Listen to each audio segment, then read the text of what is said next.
Kagara rero nk'uko mwagiye mubibona mu byishimo amazemo iminsi azengurukana na uriya muhinde, ubu ngubu akaba ku munsi w'ejo yaratashe, noneho ku munsi w'ejo niho mwabonye n'uwo bita Ashton ho nawe ejo niho yagiriye ku kibuga cy'indege, ubwo Kagarara yamuherekeje na bagenzi be.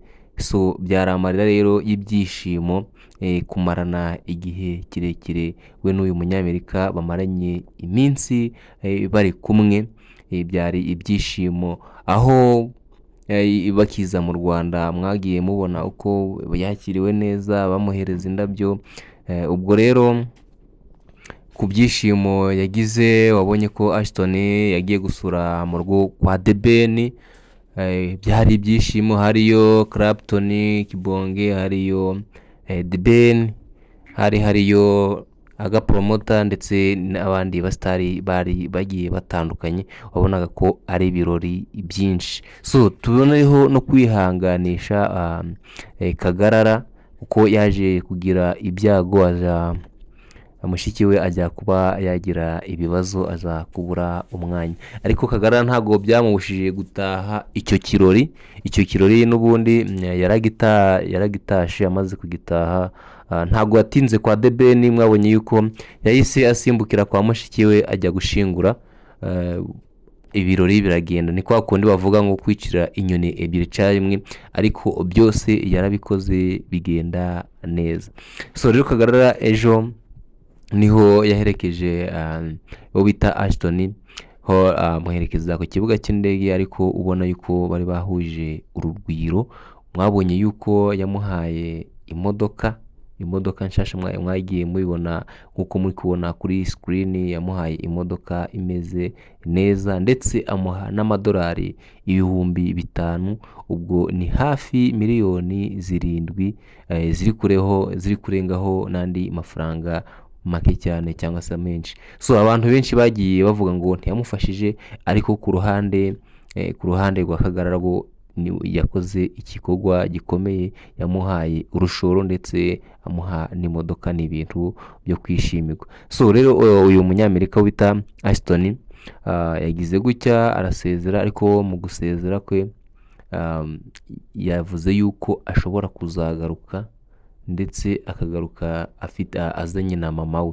Urumva ko ari ibintu byo kwishimira, bagiye bagirana ibihe bikomeye. Mwabonye ko bagiye mu Bigogwe ndetse baza kunywa amata, yishimira, mbese yagishimiye u Rwanda ku rwego rwo hejuru nk'uko mwagiye mubibona mu mavideo agiye atandukanye. Kagarara yamugejeje iwe batse bafatanya no kubumba amatafari nk'uko Kagarara ajyaga abikora muri content izagiye zibanza. Wabonye ko ari ibintu byo kwishimirwa, bya bintu byiza. Kagarara n'umwe mu bantu bahiriwe n'umugisha, n'umwe mu bantu navuga bagiye bagira bahiriwe n'uyu mwaka ukaza kuba wamugendekera neza.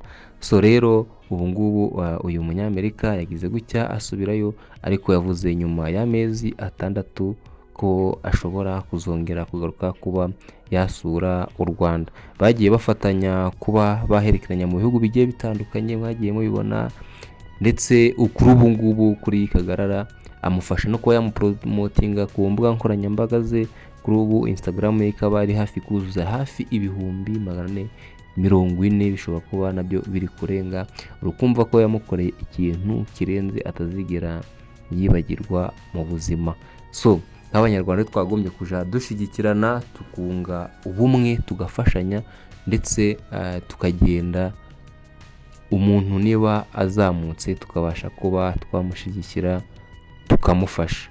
Wabonaga yuko Kagarara ku kibuga cy'indege yuko atashaka kumurekura, yamushimiye ku rwego rwo hejuru, avuga ati uri umuvandimwe wanjye, uri my brother, ndetse urarenze, abura uko ashimira.